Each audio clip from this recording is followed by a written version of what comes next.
Hello everyone, myself is Saiba Khan. Welcome to Saiba Medical Education. आज हम बात करेंगे नाइजीरिया माइक्रो ऑर्गेनिज़म के बारे में। तो नाइजीरिया बेसिकली होता क्या है? जो नाइजीरिया माइक्रो ऑर्गेनिज़म है वो किस कैटेगरी से बिलोंग करता है, जनरली वो कैसा होता है, कैसा दिखाई देता है, आज हम उस चीज़ के बारे में डिस्कस करेंगे। तो आज हम देखते हैं नाइजीरिया माइक्रो ऑर्गेनिज़म के बारे में। तो नाइजीरिया जो माइक्रो ऑर्गेनिज़म है जनरली वो हमारा ग्राम नेगेटिव कोकाई होता है, ठीक है। कोकाई दैट मीन्स ये ओवल शेप्ड का में दिखाई देता है। एरोबिक इन नेचर होता है। ये एरोबिक इन नेचर मतलब कि वह माइक्रो ऑर्गेनिज्म जिनको ग्रो करने के लिए स्ट्रिक्टली ऑक्सीजन की रिक्वायरमेंट होती है उसको हम aerobic in nature micro organism बोलते हैं। थर्ड पॉइंट है इसका नॉन मोटाइल। नॉन मोटाइल मतलब कि ये ऐसा माइक्रो ऑर्गेनिज्म है जिसको ग्रो करने के लिए जिसको ग्रोथ करने के लिए या मूवमेंट के लिए इसमें फ्लैजिला वगैरह प्रेजेंट नहीं होते, ये मूवमेंट नहीं कर सकता। दैट मीन्स ये नॉन मोटाइल होता है, ठीक है। और अरेंज्ड इन पेयर यानी कि डिप्लोकोकाई, ये जो माइक्रो ऑर्गेनिज्म है ये पेयर में प्रेजेंट होते हैं इसलिए हम इसको डिप्लोकोकाई कहते हैं। यानी कि दो माइक्रो ऑर्गेनिज्म जो होते हैं वो एक साथ पेयर में प्रेजेंट होते हैं।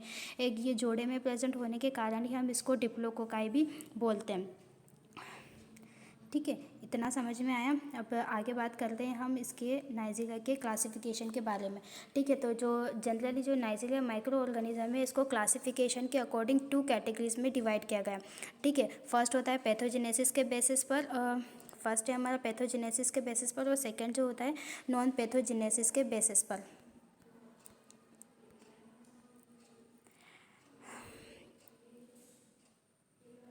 हाँ, क्लासिफिकेशन के अकॉर्डिंग जो नाइजीरिया माइक्रो ऑर्गेनिज्म है उसको 2 कैटेगरीज में डिवाइड किया गया है। जनरली फर्स्ट होता है पैथोजेनेसिस के बेसिस पर और सेकंड होता है नॉन पैथोजेनेसिस के बेसिस पर।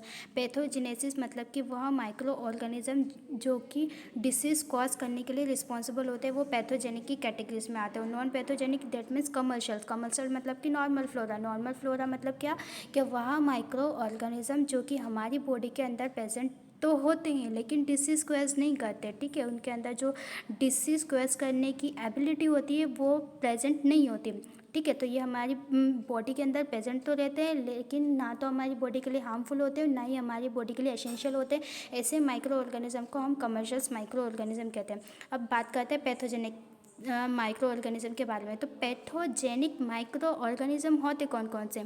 तो जनरली क्लासिफिकेशन के अकॉर्डिंग ग्राम नेगेटिव कोकाई में नाइजीरिया में जनरली पैथोजेनिक माइक्रो ऑर्गेनिज्म 2 ही होते हैं। फर्स्ट होता है हमारा नाइजीरिया मेनिंजाइटिस और सेकंड होता है नाइजीरिया गोनोरिया। नाइजीरिया मेनिंजाइटिस जो माइक्रो ऑर्गेनिज्म होता है वो जनरली पायोजेनिक इन्फेक्शन कॉज करता है।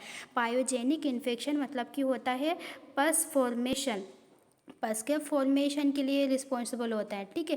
और नाइजीरिया गोनोरी मतलब कि क्या करता है गोनेरोकोकस डिसीज़ कोज करने के लिए रिस्पॉन्सिबल होता है। गोनेरोकोकस डिसीज़ क्या होती है? गोनेरोकोकस डिसीज़ एक एसटीडीएस डिसीज़ होती है। STDs disease that means sexually transmitted disease जो कि मेल एंड फीमेल के जो जेनाइटल ऑर्गन होते हैं उनको इफ़ेक्ट करती है, ठीक है। जो गोनोरिया डिसीज़ होती है उसमें जब मेल में इन्फेक्शन कॉज करती है तो उसमें सिम्टम्स देखने को मिलते हैं, लेकिन फीमेल में इन्फेक्शन जब कॉज करेगा तो उसमें सिम्टम्स देखने को नहीं मिलेंगे। लेकिन जब फीमेल में इन्फेक्शन कॉज करती है तो फीमेल में हमें इनफर्टिलिटी देखने को मिलती है।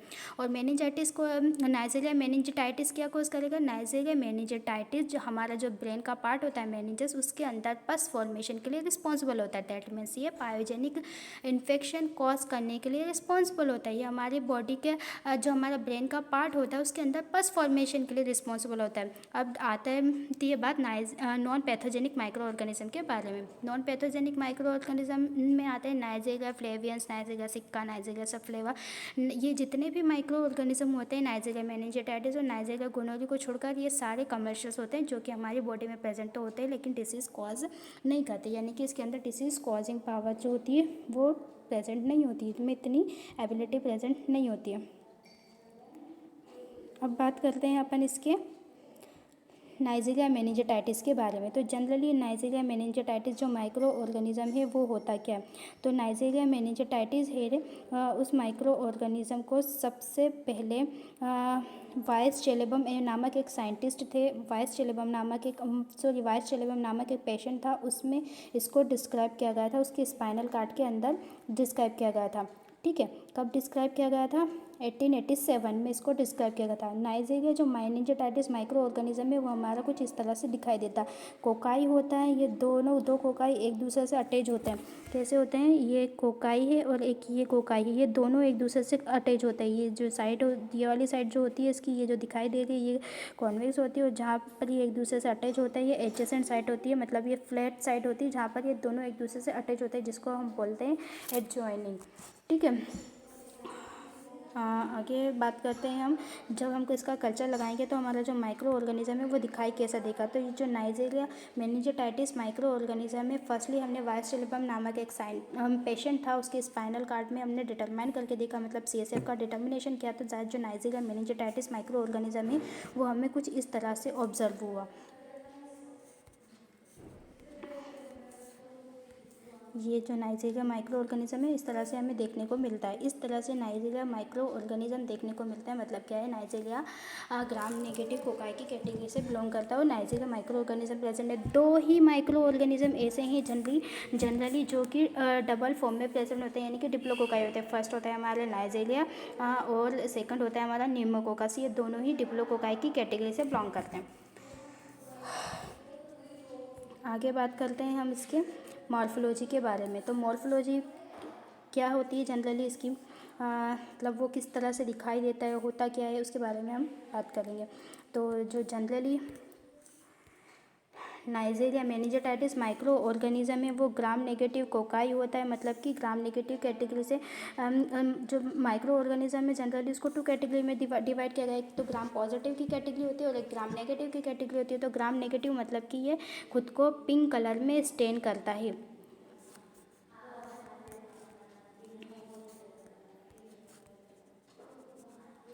क्या करता है? नाइजीरिया माइक्रो ऑर्गेनिज्म खुद को पिंक कलर में प्रोवाइड करता है। ये कैसा होता है? Spherical and oval in shaped का होता है। स्फेरिकल और ओवल इन शेप्ड मतलब ये इस तरह से हमारा दिखाई देगा, ओवल शेप्ड का हमें देखने को मिलेगा माइक्रो ऑर्गेनिज्म। इसका जो साइज़ होता है वो 0.6 to 0.8 mm का होता है, मतलब कि लंबाई गुड़ी चौड़ाई 0.6 जिसकी लंबाई होती है और 0.8 mm इसकी चौड़ाई होती है। अरेंज्ड इन पेयर, मतलब ये माइक्रो ऑर्गेनिज्म होता है ये पेयर में प्रेजेंट होता है। पेयर में प्रेजेंट होने के कारण हम इसे डिप्लोकोकस भी बोलते हैं। इसकी जो जॉइनिंग साइड होती है, मतलब ये माइक्रो ऑर्गेनिज्म है। ठीक है, हमारा ये माइक्रो ऑर्गेनिज्म है और एक माइक्रो ऑर्गेनिज्म ऐसा। अब ये दोनों एक दूसरे से अटैच है, जहाँ पर ये दोनों एक दूसरे से अटैच होते हैं उसकी जो साइड होती है वो फ्लैट होती है, तो इसको बोलते हैं the sides adjoining are flat. ठीक है। उसके बाद ये जो माइक्रो ऑर्गेनिज्म है नॉन मोटाइल होता है, इसमें मोटिलिटी प्रेजेंट नहीं होती, यानी कि मूवमेंट करने के लिए इसमें फ्लैजेला वगैरह प्रेजेंट नहीं होते जिसके थ्रू ये मूवमेंट कर सके, और इंट्रा सेलुलरली प्रेजेंट होता है, मतलब कि ये जो माइक्रो ऑर्गेनिज्म है नाइजीरिया ये हमारे सेल के अंदर प्रेजेंट होता है। अब हम बात करते हैं इसके कल्चर के बारे में। कल्चर के बारे में जनरली हम इसके बात करें तो ये माइक्रो ऑर्गेनिज्म है वो कैसा दिखाई देता है।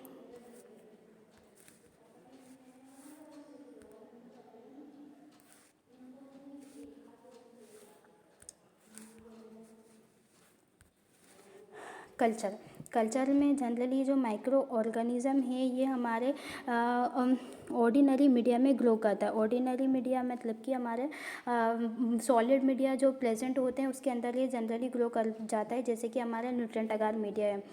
इसको ग्रो करने के लिए blood and serum containing media की रिक्वायरमेंट होती है, यानी कि हमारे एनरिच मीडिया में ग्रो करने के लिए कैपेबल होता है।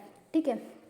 नेक्स्ट पॉइंट आता है it will be grown enrich media and blood and serum, मतलब कि ये जो माइक्रो ऑर्गेनिज्म है ये एनरिच मीडिया जो होते हैं हमारे, एनरिच मीडिया का मतलब कि वह मीडिया जो कि सॉलिड फॉर्म में प्रेजेंट होते हैं उनको हम एनरिच मीडिया बोलते हैं। इसकी प्रिपरेशन में जो होता है वो लिक्विड एब्सेंट होता है। एनरिच अलग होता है और एनरिचमेंट अलग होता है। एनरिचमेंट मतलब कि वह मीडिया जो कि लिक्विड की कैटेगरी से बिलोंग करते हैं, तो यहाँ पर एनरिचमेंट मीडिया जो है इसके अंदर यूज़ किया जाता है। तो एनरिचमेंट मीडिया में ब्लड सीरम का अपन यूज़ करेंगे। फर्स्टली क्या है हमारा ब्लड अगार है, ना चॉकलेट अगार, मुलर हिंटोन अगार, थायर मार्टिन मीडियम, उसके साथ हम एंटीबायोटिक भी ऐड करेंगे, न्यूयॉर्क मीडियम और लुइस मार्टिन मीडियम। जनरली हम इन मीडिया का यूज़ करके नाइजीरिया माइक्रो ऑर्गेनिज्म का डिटर्मिनेशन कर सकते हैं। जो जनरली कॉमनली यूज्ड मीडियम होते हैं वो हमारा ब्लड अगार, चॉकलेट अगार और मुलर हिंटोन अगार होते हैं, मुलर हिंटोन अगार। उसके बाद स्पेशल मीडिया यानी कि सिलेक्टिव मीडिया में आता है हमारा tier Martin medium, New York medium और लुइस मार्टिन मीडियम। ये जो होते हैं हमारे सिलेक्टिव मीडिया होते हैं। ये तीनों मीडिया जो होते हैं सिलेक्टिव मीडिया की कैटेगरी से बिलोंग करते हैं। ठीक है, अब आगे हम देखेंगे कि इसका लिक्विड मीडिया में कैसा ग्रो हमें दिखाई देती है, वो किस तरह से दिखाई देता है हमारा माइक्रो ऑर्गेनिज्म। तो ये जो माइक्रो ऑर्गेनिज्म है generally peptone corn starch medium से मिलकर बना होता है लिक्विड मीडिया। ठीक है, और ये एरोबिक इन नेचर का होता है, मतलब कि इसको ग्रोथ करने के लिए ऑक्सीजन की रिक्वायरमेंट होती है। ये जो माइक्रो ऑर्गेनिज्म है ये विदाउट ऑक्सीजन की प्रेजेंस में ग्रो नहीं कर पाएगा, मतलब कि इसको ग्रो करने के लिए ऑक्सीजन की प्रेजेंस चाहिए। ठीक है, ये ऑक्सीजन की प्रेजेंस में ही ग्रो कर पाएगा। और उसके बाद नेक्स्ट पॉइंट आता है can't be grow anaerobically but 5 to 10% moist environment are necessary for the growth. मतलब कि ये जो माइक्रो ऑर्गेनिज्म होता है इसको ग्रोथ करने के लिए 5 to 10% कार्बन डाइऑक्साइड की रिक्वायरमेंट होती है। इसके लिए हमें मॉइस्ट इन्वायरमेंट ज़रूरी होता है, नेसेसरी होता है। तभी उसी इन्वायरमेंट के अंदर अगर हमको ये जनरली माइक्रो ऑर्गेनिज्म में एरोबिक इन नेचर का होता है, यानी कि ऑक्सीजन के प्रेजेंस में ग्रो करता है। ठीक है, और अगर अपन ऑक्सीजन के प्रेजेंस में इसे ग्रो नहीं करा रहे हैं तो इसको ग्रो करने के लिए 5 to 10% CO2 की रिक्वायरमेंट होती है। CO2 की रिक्वायरमेंट होती है और मॉइस्ट इन्वायरमेंट की रिक्वायरमेंट होती है। अगर हमें CO2 का इन्वायरमेंट मिलेगा तो माइक्रो ऑर्गेनिज्म जो है उसमें ग्रो कर जाएगा। अब हम इसकी बात करते हैं इसके कल्चर कैरेक्टर में सबसे पहले देखते हैं हम सॉलिड मीडिया में जो हमारा माइक्रो ऑर्गेनिज्म है जनरली वो दिखाई कैसा देता है। तो जो सॉलिड मीडिया के अंदर हम इस माइक्रो ऑर्गेनिज्म को देखेंगे तो इसकी जो कॉलोनीज़ होती है वो स्मॉल इन साइज़ की होती है। स्मॉल कॉलोनीज इसमें दिखाई देखिए इसका डायमीटर जो होता है वो 1 mm का होता है। इसका जो शेप होता है वो हमारा कॉन्वेक्स इन शेप्ड होता है। उसके बाद ये जब हम इसका कल्चर लगाने के बाद हम इसका माइक्रोस्कोपिक एग्जामिनेशन करके देखेंगे तो ये हमारा ग्रे कलर में खुद को कलर्ड कर लेगा। और ये जो माइक्रो ऑर्गेनिज्म होता है ट्रांसपेरेंट माइक्रो ऑर्गेनिज्म होता है। Transparent that means semi transparent, जिसके आर पार हमें मतलब अर्ध पारगम्य, जिसके आर पार हम देख सकते हैं। और जब हम इसका कल्चर लगा के देखेंगे तो इसकी जो कंसिस्टेंसी होती है वो बटर की जैसी दिखाई देती है। उसके बाद ये जो माइक्रो ऑर्गेनिज्म होता है वो इजीली इमल्सिफिएबल हो जाता है, यानी कि इस माइक्रो ऑर्गेनिज्म को हम किसी भी इसकी ग्रोथ को हम किसी भी मीडिया में खोल के देखेंगे तो उसके अंदर आसानी के साथ घुल जाएगा। और लिक्विड मीडिया के अंदर अगर हम इसका कल्चर लगा के देखेंगे तो इसमें जो इसकी टर्बिडिटी है वो ग्रेन्यूल्स फॉर्म में दिखाई देगी, यानी कि इसमें एक समान दुबलापन देखने को मिलेगा।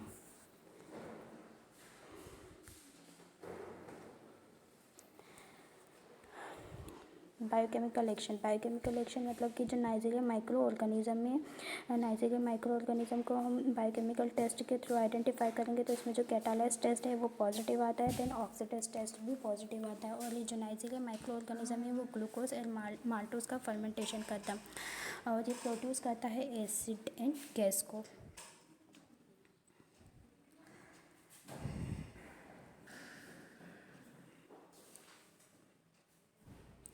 रेसिस्टेंस में आता है इसकी जो स्ट्रेंथ होती है वो पेनिसिलिन जो एंटीबायोटिक होती है उसके प्रति रेजिस्ट होती है। और ये सेंसिटिव होता है हीट एंड डिसइंफेक्शन के प्रति।